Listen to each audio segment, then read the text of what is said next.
In the early to mid-1970s, a handful of bands in New York City brought around some new sounds in rock and roll music, and there was really nothing quite like any of them around anywhere else. And although they shared a common goal in their drive to wake up a music scene that had, for the most part, gone to sleep, they didn't seem to share styles at all. And maybe one of the best things about what came to be known as the New Wave was that in its earliest stages, each band offered something different, not only from what had come before them, but from each other. Boring was removed from the dictionary in those days, and it was replaced with names like Television, the New York Dolls, the Patti Smith Group, the Ramones, the Talking Heads, and the Stilettos, who later became known as Blondie.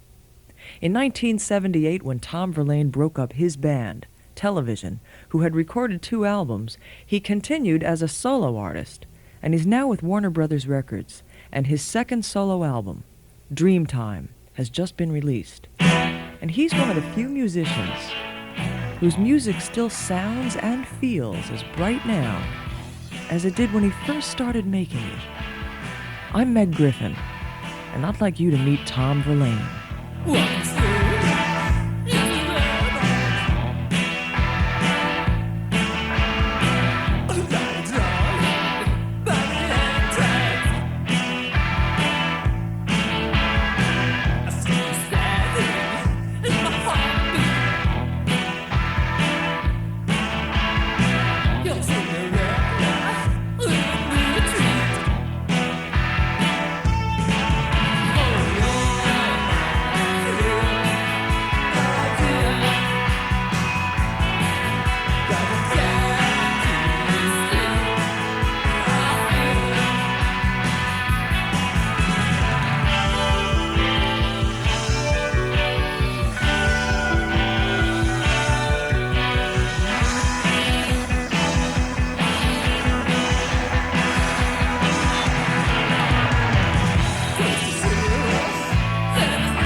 When you were first playing at CBGB's with Television, did you realize at that point that you were starting something that was going to grow into the scene that it kind of ended up evolving into back then, and still, you know, what it's become today? Did you know that it was going to snowball like that?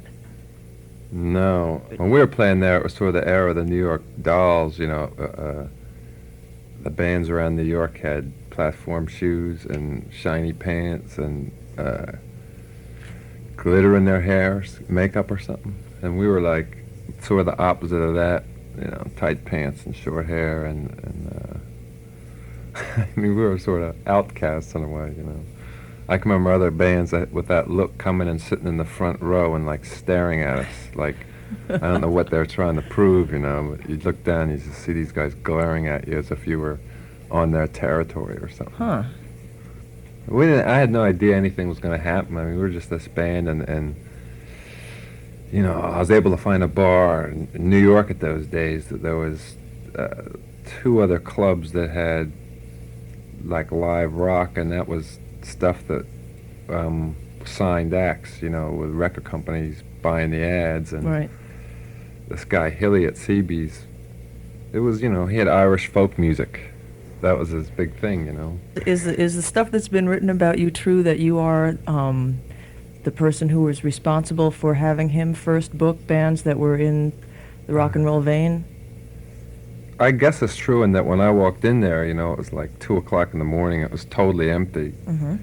And they had this whole stage and PA in there. And I said, well, who plays here? And he said, well, we got some Irish folk music coming in on this Sunday night. And we have this girl coming up from Texas over on, which is how he speaks. And I said, well, do you ever have rock here? And he goes, well, no, why don't you? And he said, what do you do? And I said, well, we got this group, and so he said, come by in the afternoon and we'll see. And he liked something about us. I mean, we were, technically speaking, a really bad group. I mean, but he just, I guess we had some charm for him, and he said, well, I'll give you every Sunday night, but you have to pay for your own ads, Right. So a friend of ours was this guy, Terry Ork, who, when we later put out a record, little single called Little Johnny Jewel, we named a record company after him, because he would buy our ads and get friends of his and certain people down to see us and stuff. And, I guess you might say, well, he'd get people like Nick Ray, who directed Rebel Without a Cause, Right. these kind of people to see us, who would then supply quotes, to various papers and stuff. So I guess we picked up some kind of audience through the stuff this guy Terry was able to do for us. Plus, there were the friends of the band. But like for the first month, Sundays, it'd be like 25 people in there, none of which would really pay to get in, and they were supposed to pay $2. But it went on like that, like maybe 10 more people every weekend for like 6 months. Then another group came along called Stilettos, which is Debbie Blondie, Harry, yeah. right, Blondie. And Fred was their bass player, which is where I met. When that group sort of broke up, I got him for television. Richard Hell left like about a year later. And the Ramones were around then too. Like, I think our first dates in there were March of '73, maybe '74. I get that year mixed up. And then Patty was playing around then too, Patty Smith, with just piano and keyboards. And so I don't know, about 2 years went by, and then Hilly decided he would have this thing called a New Rock Festival, and I think he hired a publicist, which is what really made his club. That was, I think, that was '76. It was '76 by then. And by that time, the Talking Heads and a lot of other groups had come down the pike. I think he was having like 4 bands a night for 5 nights in a row or Right. something, and the sort of overground got wise to it. Like, I think the New York Times, people that would never venture down in the Bowery, thought, oh, something's going on here,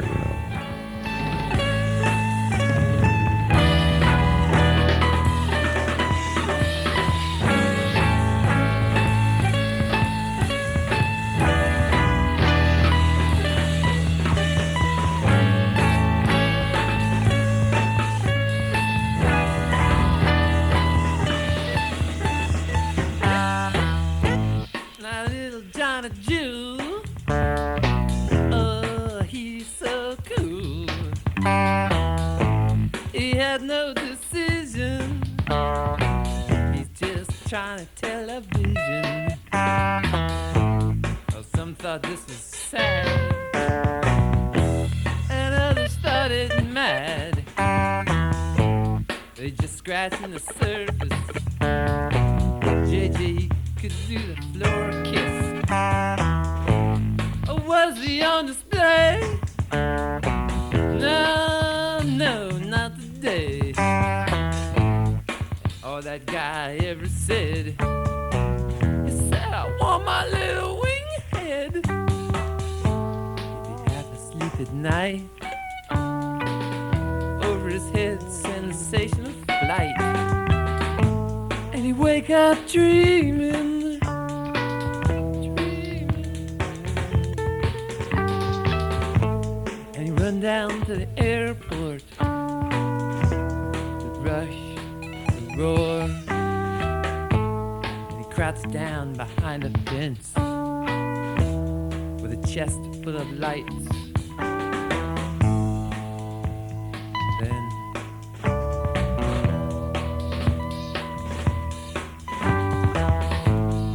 he loses senses.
B.B. King has like Lucille, and Chuck Berry has those hollow bodies, I guess. John Lennon had his Rickenbacker. And are you married to your guitar the way the way they are to theirs, or? Fender came out with this thing called Fender Jaguar, I guess in the early 60s. It was supposed to be their like top of the line model. It's a real expensive one, but nobody seemed to play it. So around they discontinued the line around I think 69, and when television first started, like we had no money and you could pick those guitars up on 48th Street. I think I paid like $90 for mine. I mean, they're up to like $500 now for some reason. So yeah, it's Fender Jaguar. Some of the surf groups used it. I don't know. I guess it's got a sound that I've stuck with, I guess. You know, on records, I often, for background sounds, I often use other kinds of guitars, but for leads and the rhythm, I use that one. It's one of those things. Nobody used a Jaguar. Yeah. Although I did see a picture of the Yardbirds, and at one point their rhythm guitarist had one. I don't know if that's the sound of it on the record or not. But I like the Yardbirds. I mean, I sort of grew up listening to jazz, saxophone stuff. And then like the Yardbirds and like 19th Nervous Breakdown. That kind of kinetic element is what got me liking rock and roll, really.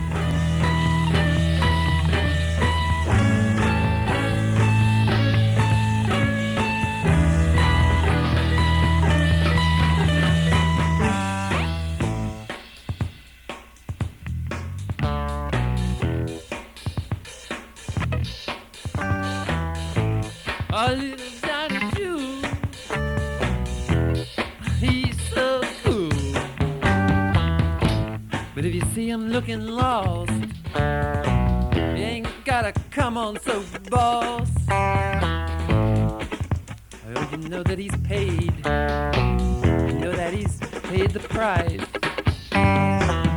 All you gotta do for that guy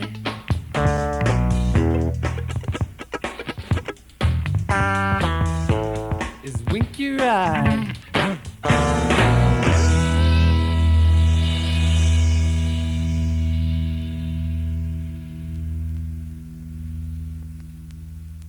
What about radio when you were growing up? Like, was that a big force for you on? Oh, I used to listen, I used to go to sleep listening to this jazz station from Philly. And I think a guy named Joel Dorn, who's now a record producer, was the Right, DJ there. yeah. I think he just did the Neville Brothers Right. record, yeah. Right, right. So jazz. Yeah, so like, even like Mose Allison, I can remember hearing Mose Allison and Horace Silver and Coltrane and all these people. That was the stuff I really liked. Huh. Say between the 7th grade to 10th grade. Right. And then maybe 11th grade, it was those Stones records, the Yardbirds records. And you play sax, don't you? Or didn't you? Well, I played sax for 2 years. Did you study it?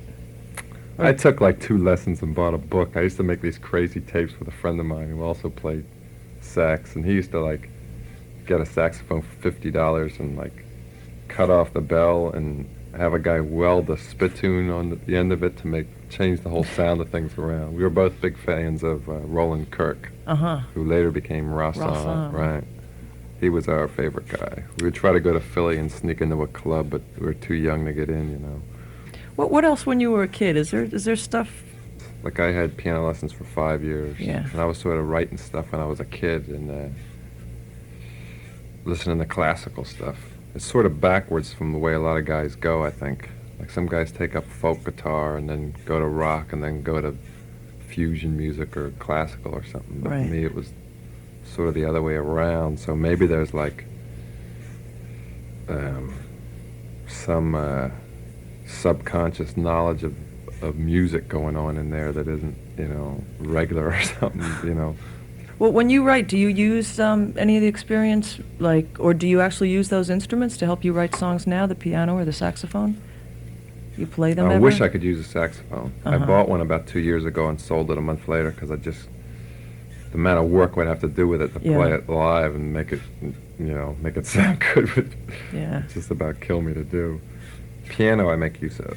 Uh-huh. I think like a couple television songs written on piano. Ain't That Nothing was written on a piano. Huh. And parts of Venus were written on a piano. Yeah. I don't know, it lends itself to a whole different kind of thing. It's almost like it's like drums with melody because you're hitting it downwards with your hand like that. So things come out totally different. Right. Was it tight tonight? Streets of bright.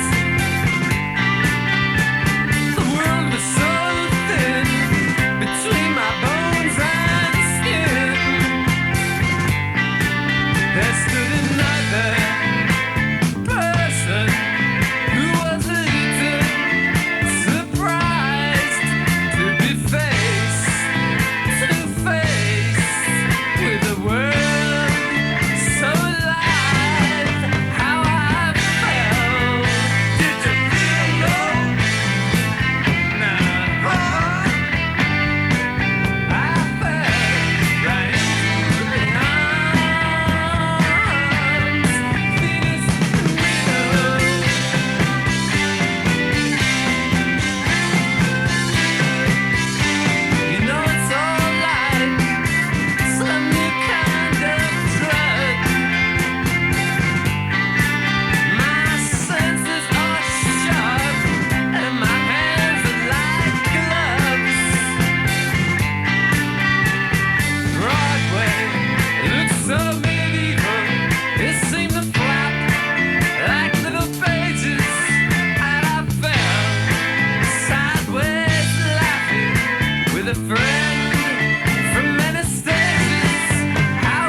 When was the last time you played live on stage with an audience? Well, I did a couple numbers at CB's last New Year's. You did? Yeah, just for a laugh, really. And was that the first time in a couple of years? Yeah. Yeah? Yeah. And when you're going out within a couple of weeks now? Yeah. You looking forward to it? Yeah, it just sounds. It's being on stage or off stage for me isn't like a big deal. Like whether I don't feel like rusty about it, you know. Yeah. It's just a matter of getting a group into shape and getting guys to learn the material. It's Right. what's real time consuming. Yeah. You know? But doing it live is like real appealing. So who's going to be on the road with you? Well, Fred from Television on bass, Uh-huh. and JD, who was with Patty for Right. years, on drums, and a guy named Jimmy Rip, most likely is going to be on guitar. He's with, the thing he did latest was Kid Creole. He just did August Darnell's solo record. He's a real good player. Huh. That stuff is fun. Yeah. Yeah. Sometimes, actually most of the time in your songs, at the same time as I hear chaos, I hear harmony, like one's underneath and one's on top or vice versa. Is that, is that like a conscious effort? Or do you ever feel like you're schizophrenic or, you know, I think that's where's that come from? like you were asking me about background before. That might be having grown up listening to like supermarket records of symphonies and jazz. See, to me, my stuff sounds so easy. None of the songs have more than 6 chords. Right. You know, it's just the way it's arranged. Yeah, I think, it's you know. textured. Yeah. Yeah.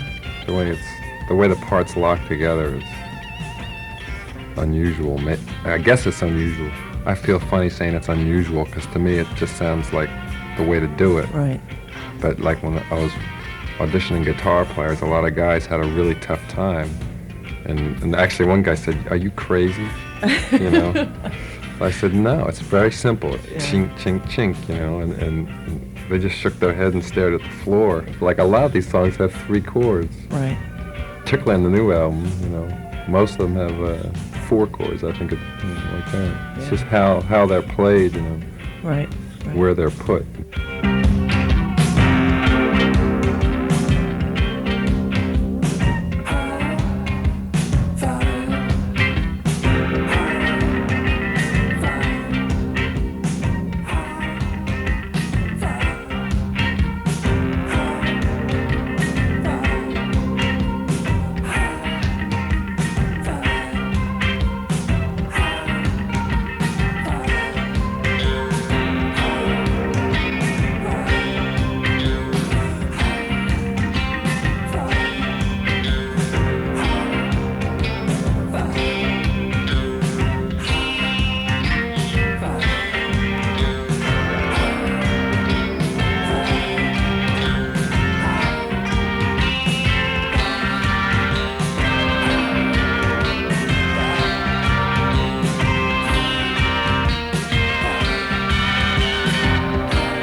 I think that's where it is. Was I crazy? You don't think you're crazy though, do you? You just Actually, wanna... that's got me thinking. Allen Ginsberg used to say this thing about everybody's crazy and nobody knows it. You know, It's which like, is a whole other sideline on the word crazy. It is. It does occur to me that when you look at government and how the whole things are run, that it isn't like sane. I mean, nuclear power doesn't strike me as sane. No, not at all. Pollution doesn't strike me as sane. Yeah. And apparently Reagan's like loosening up all these controls Yeah, so he people is. can make more money, right? Yeah, yeah. Yeah. You don't get real political with your music, do you? Or you do know, you? in Europe they ask me that all the time. Yeah. They consider this stuff like television songs political, especially in France. Is that right? They go, "You're very political." And they use the word in a whole different sense, you know. And I say, "Well, what exactly do you mean?" They go, "Well, everything is political, isn't it, Tom? You know, they have this whole different point of view. So, Yeah, I always but thought not, your stuff was real. It sounded real personal. yeah. Well, their outlook is different. They think if you stop at a stop sign, you're being political. I don't go for like writing a song about something as a statement. Well, at one point, like this whole thing about nuclear power was like getting under my skin. You know, I started working on this thing. To me, to be able to write about something like that, you'd have to like somehow project yourself into what it feels like to be a uranium rod or something under all this pressure or something. Yeah. And that way you might get something that really connects with it. I mean, if I was a rod in some kind of Reactors? yeah, Yeah. then maybe you'd be able to write a song about it that conveyed what it was like, you know, to put your own human life into that kind of matter, under that kind of heat or pressure, you know. Yeah. You might be able to come out with a song that was matter-of-factly against that kind of endeavor or something. But this song I was working on isn't done, you know. I find myself like working on stuff for years, you know. There's a song on this new record without a word that the music is like, the music on that is from like 1972. Wow. But the lyrics were like rewritten a million times Yeah. until you get one that you really find yourself liking singing, or it's has to do with another person or something, like you say, personal.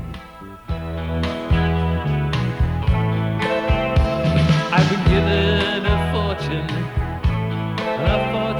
in life.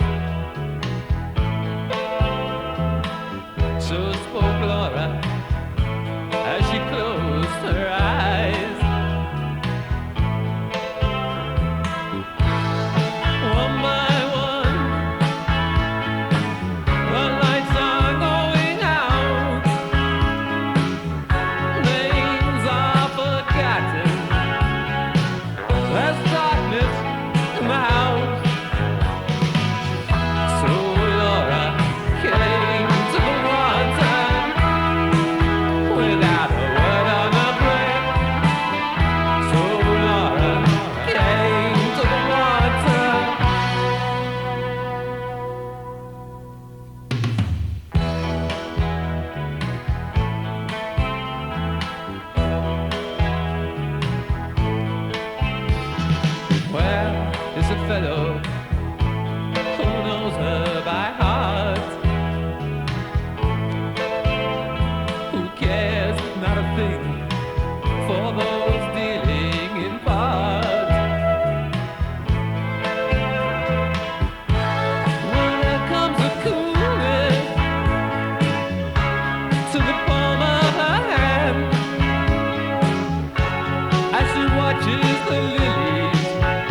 There's one song in particular, and there's a lot of them actually that hit me this way from the television records and from the solo records. But on the new record, there's one called "A Future in the Noise" that that song is great. It's do you write songs to particular people?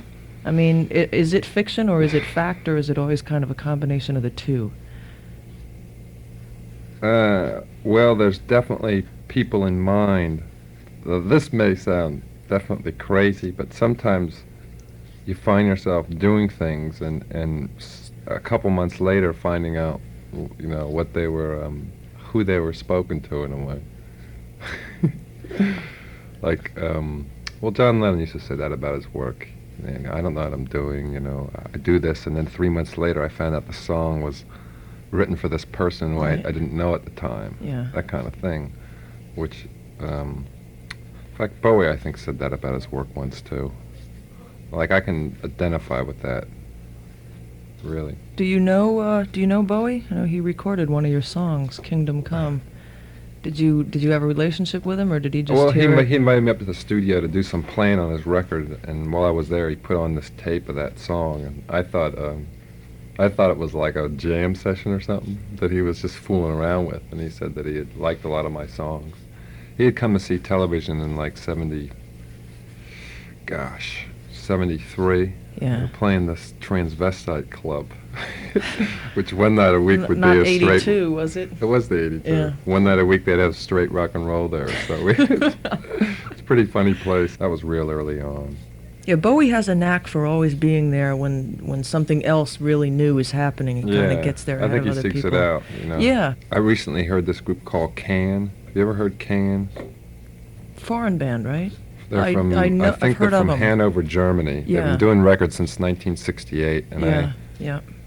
went to this place where there were a bunch of used records, and there was this 1972 record by Can, which I picked up, and it's definitely, these guys really deserve miles of credit, because the minute you hear these guys, you hear where Eno and you hear where Bowie and all these people found something they loved, and there's one record called, I think, Moon Over Bama Lama, which did come out here on RCA, United Artists. And no one's ever heard this record, but you can tell that Bowie and Eno have heard it for sure. You mentioned Lennon a couple of minutes ago. Was he some sort of an inspiration to you? I didn't know Beatles songs. I mean, I knew what I heard on the car radio when I was a kid. I much more went for the Stones and the Yardbirds than the Beatles. Beatles sounded real lightweight to me. Yeah.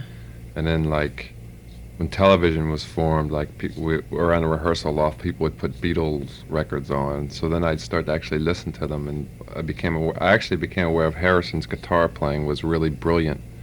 And there's like another guy who never got credit. He is a really, really brilliant guitarist, and just these little 15-second things are amazing on those records. Really amazing. So I can't really call myself a Beatles fan, but I've like really learned to appreciate what they did and what they've done. Lennon was another guy who liked television. Is that right? Yeah, he came to a couple shows, and right. Especially early on, he thought that.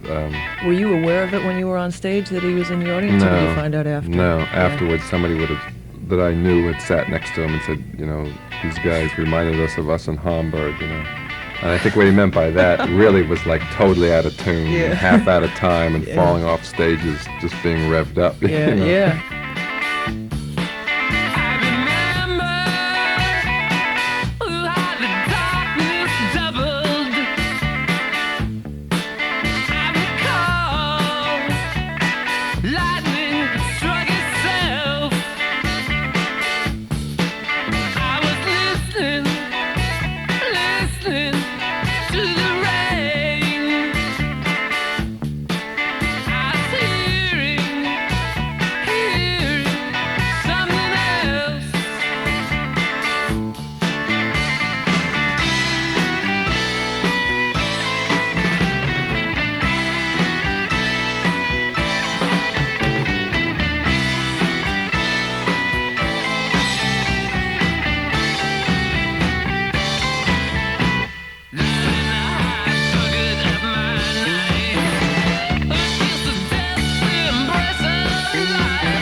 just waiting.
Hesitating.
There's another thing that I read here that, if you don't mind being quoted, because I loved this. Yeah, sometimes these quotes are wrong. Yeah, I know. That's happened to me too.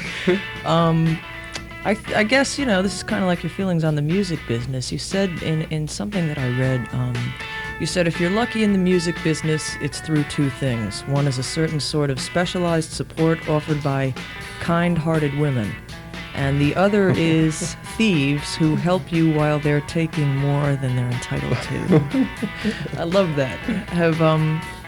Have you found women to be more helpful sometimes in life and in your career? Absolutely. Yeah. Because they I think their response to music tends to be more direct. Men, and even look at the bands that are popular with 16-year-old guys, or like Van Halen, they just seem to have a more direct response to something that maybe has a little more emotion in it, or is inclined to be a little different or something. Yeah.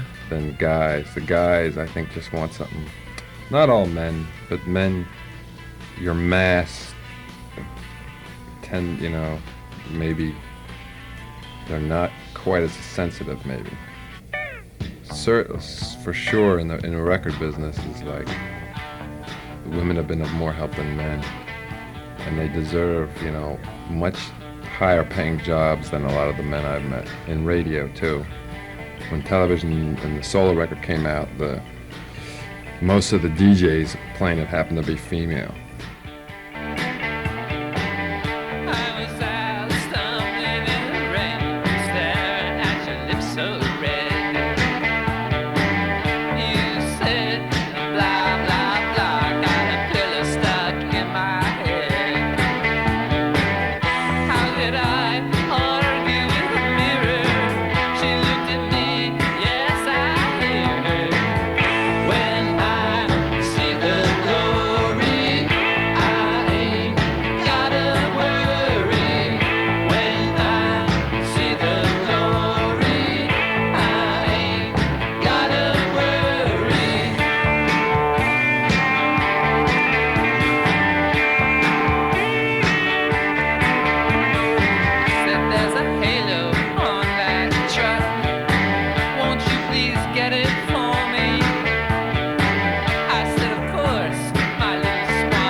What matters most, or do you not know, to you when you're doing your music? What if something particular happens with a song that makes you real happy about what happened? What might that be? Well, I don't think I'm ever satisfied. Uh-huh. That's the thing. What matters most? Great brand of chocolate that's really good. Lindt. You ever had this Lindt? Somebody brought me this Swiss chocolate the other day that was great. This was great. Whew. Real good. So chocolate matters most to Tom Verlaine. Can I quote you? Okay. It did it that half hour that I was eating it. Yeah. If you could offer advice to musicians that were maybe in the same position that you were in however many years ago when you were 15 and first started, would you turn them away from what the scene has turned into? Would you encourage them? Would you tell them to be careful about certain things? Well, for sure, lawyers and managers I'd be real careful about. Yeah. I mean, I'm real careful myself, but you just can't believe what goes on. I mean, I couldn't believe what goes on. Yeah. I mean, there are lawyers that are connected with record companies and when they drop contracts, are more protective of the record companies than the artists, which I found unbelievable. But that sort of stuff goes on. You do have to be real careful. You kind of had a pretty short-lived college career, right? Right. Why did you? I was in one college in South Carolina for 6 days, and 6 days. Yeah, that was quite an experience. Right, got back from that, and I got this other college.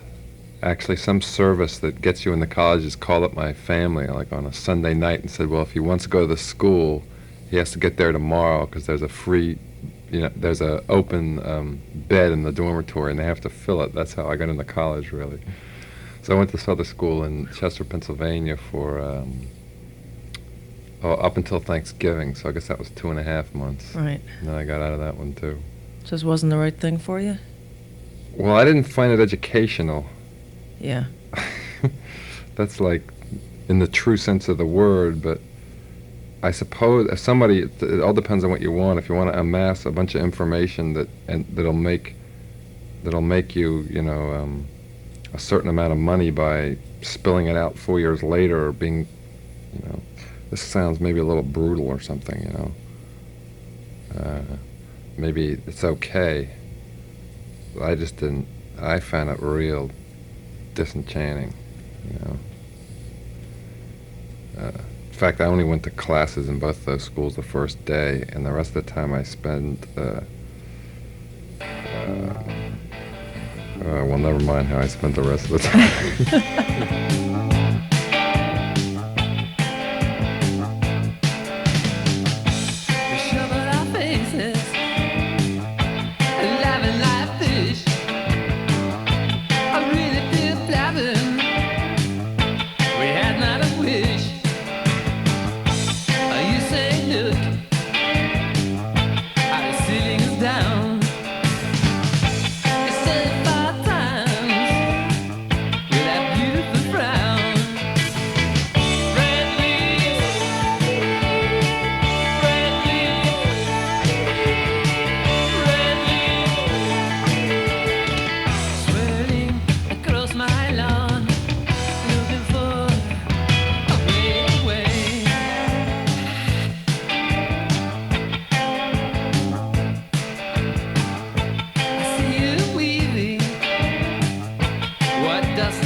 And then you came to New York, right? Yeah. Was that how come you came to New York?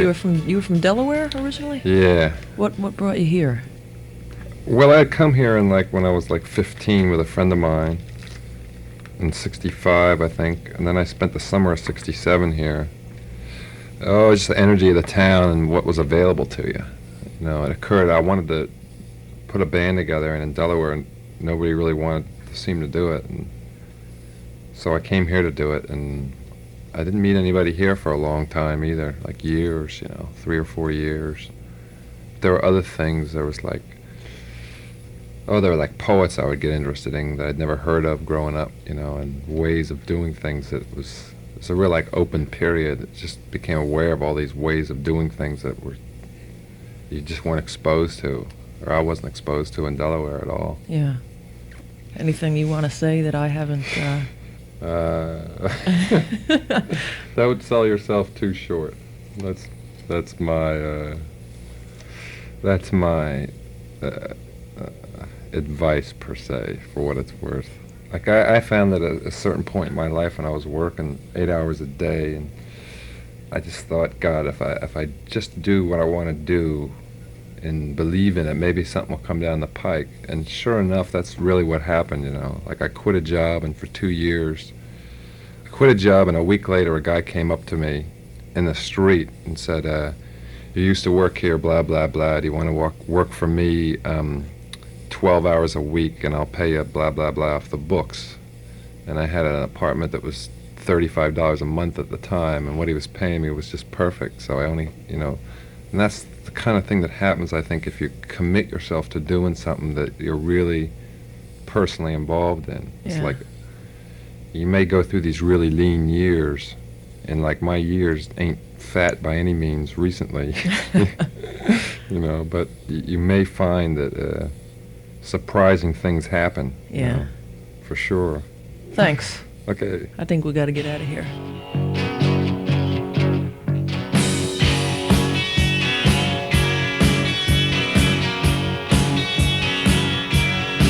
I'm a graduate of the